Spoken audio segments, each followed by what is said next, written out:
താമരപ്പൂങ്കാവനത്തിൽ താമസിക്കുന്നോളെ പഞ്ചവർണ്ണ പൈങ്കിളിയിൽ പങ്കുറങ്കുള്ളോളെ പങ്കുറങ്കുള്ളോളെ പൂനിലാവ് വന്ന് പൂവിതറുന്നുണ്ട് പൂക്കളിൽ റാണിയായി പൂത്തു നിൽക്കുന്നോളെ പൂത്തു നിൽക്കുന്നോളെ. ജൂലൈ 5 ജീവിതത്തിന്റെ കണ്ണീരും ചിരിയും ഒരേ മഷിയിൽ എഴുതിയ അതുല്യ പ്രതിഭ വൈക്കം മുഹമ്മദ് ബഷീറിന്റെ ചരമദിനം. രാജകൊട്ടാരങ്ങളിലെ കഥകളല്ല, സാധാരണ മനുഷ്യരുടെ ജീവിതമാണ് അദ്ദേഹം സാഹിത്യത്തിന്റെ ഉയരങ്ങളിലെത്തിച്ചത്. മനുഷ്യ സ്നേഹത്തിനും നർമ്മത്തിനും പുതിയ ഭാഷ നൽകിയ മഹാൻ, വിശപ്പിന് വാക്കുകൾ നൽകിയവൻ, പ്രണയത്തിന് പുതിയ അർത്ഥം നൽകിയവൻ, മിണ്ടാ പ്രാണികളെ പോലും കുടുംബാംഗങ്ങളായി കണ്ടവൻ.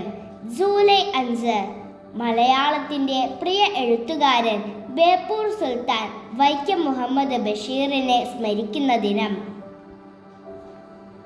കാലം എത്ര മുന്നോട്ടു പോയാലും ബഷീറിന്റെ കഥാപാത്രങ്ങൾ ഇന്നും നമ്മുടെ വീടുകളിലും ഹൃദയങ്ങളിലും ജീവിക്കുന്നു. ബഷീർ ഇന്ന് നമ്മോടൊപ്പമില്ല, പക്ഷേ അദ്ദേഹം സൃഷ്ടിച്ച കഥാപാത്രങ്ങൾ ഇന്നും നമ്മുടെ മനസ്സുകളിൽ ജീവിക്കുന്നു. അത്തരത്തിൽ മലയാളികളുടെ ഹൃദയത്തിൽ എന്നും നിറഞ്ഞു നിൽക്കുന്ന ചില കഥാപാത്രങ്ങളിലൂടെ നമുക്കൊന്ന് സഞ്ചരിക്കാം. ഇതാണ് പാത്തുമ്മ. അവളുടെ ലോകം ഈ കുഞ്ഞാടാണ്. വിശന്നാൽ പുസ്തകമോ പ്ലാവിലയോ എന്ന വ്യത്യാസമില്ലാതെ എല്ലാം തിന്നുന്ന കുസൃതിക്കാരി. പക്ഷേ ആ കുസൃതികൾക്കപ്പുറം സ്നേഹം മാത്രം നിറഞ്ഞ ഒരു ബന്ധമുണ്ട് ഇവർ തമ്മിൽ. ഒരു സാധാരണ ആടല്ല ഇത്, പാത്തുമ്മയുടെ പ്രാണനാണ്. മനുഷ്യനും മിണ്ടാപ്രാണിയും തമ്മിലുള്ള നിഷ്കളങ്കമായ സ്നേഹത്തിന്റെ കഥ, അതാണ് പാത്തുമ്മയുടെ ആട്. ഇവരാണ് മജീദും സുഹ്റയും. ബാല്യകാലം മുതൽ ഒരുമിച്ച് വളർന്ന രണ്ട് ആത്മസുഹൃത്തുക്കൾ.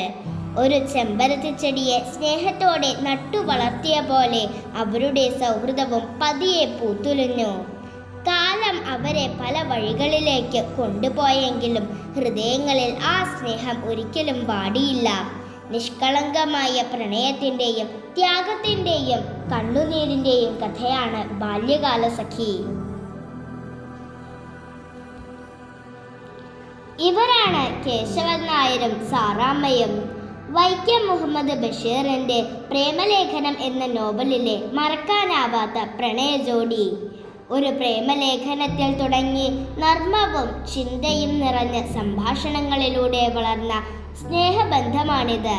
പരസ്പര ബഹുമാനവും ആത്മാഭിമാനവും ചേർന്ന് യഥാർത്ഥ പ്രണയത്തിന്റെ മനോഹരമായ മാതൃകയാണിവർ. ഇന്നും മലയാളികളുടെ ഹൃദയത്തിൽ പുഞ്ചിരിയോടെ ജീവിക്കുന്ന പ്രണയ ജോഡിയാണ് കേശവൻ നായരും സാറാമ്മയും. ഇവരാണ് ബഷീറും നാരായണിയും. ഒരിക്കലും നേരിൽ കാണാതെ ഹൃദയം കൊണ്ട് മാത്രം പ്രണയിച്ച രണ്ട് ആത്മാക്കൾ. ജയിലിന്റെ ഉയർന്ന മതിലുകൾ അവരുടെ കണ്ണുകളെ വേർപെടുത്തിയെങ്കിലും മനസ്സുകളെ അകറ്റാൻ കഴിഞ്ഞില്ല. ശബ്ദത്തിലൂടെയും സ്വപ്നങ്ങളിലൂടെയും പൂത്തുലഞ്ഞ ഈ സ്നേഹം മലയാള സാഹിത്യത്തിലെ ഏറ്റവും വലിയ വ്യത്യസ്തമായ പ്രണയകഥകളിൽ ഒന്നാണ്. മതിലുകൾക്ക് പോലും തടയാനാകാത്ത സ്നേഹത്തിന്റെ പേരാണ് ബഷീറിന്റെ മതിലുകൾ. ഇത് മനുഷ്യരുടെ മാത്രം ഭൂമിയല്ല, പക്ഷികൾക്കും മൃഗങ്ങൾക്കും മരങ്ങൾക്കും ചെറുജീവികൾക്കും ഒരുപോലെ അവകാശപ്പെട്ട ഭൂമിയാണ്. എല്ലാ ജീവജാലങ്ങൾക്കും ജീവിക്കാനുള്ള അവകാശമുണ്ടെന്ന് ഓർമ്മിപ്പിക്കുന്നതാണ് ബഷീറിന്റെ ഭൂമിയുടെ അവകാശികൾ. പ്രകൃതിയെ സ്നേഹിക്കാനും എല്ലാ ജീവികളെയും തുല്യരായി കാണാനും ഈ കൃതി നമ്മെ പഠിപ്പിക്കുന്നു. ബഷീർ എഴുതിയ പുസ്തകങ്ങൾ അടയ്ക്കാം, പക്ഷേ അദ്ദേഹം തുറന്ന മനുഷ്യ സ്നേഹത്തിന്റെ പാഠങ്ങൾ ഒരിക്കലും അടയില്ല. പാത്തുമ്മയും അവളുടെ ആടും, മജീദും സുഹറയും, കേശവൻ നായരും സാറാമ്മയും നാരായണിയും. ഇവരൊന്നും വെറും കഥാപാത്രങ്ങളല്ല, നമ്മുടെ ജീവിതത്തിന്റെ പ്രതിബിംബങ്ങളാണ്. കാലം മാറിയാലും ബഷീർ ജീവിക്കും. അദ്ദേഹം എഴുതിയ ഓരോ വാക്കിലൂടെയും അദ്ദേഹം സൃഷ്ടിച്ച ഓരോ കഥാപാത്രങ്ങളിലൂടെയും മനുഷ്യനെ മനുഷ്യനായി സ്നേഹിക്കുന്ന ഓരോ ഹൃദയത്തിലൂടെയും. അതാണ് ബഷീർ, അതാണ് അദ്ദേഹത്തിന്റെ അമരത്വം. പ്രിയ ബേപ്പൂർ സുൽത്താന് പ്രണാമം.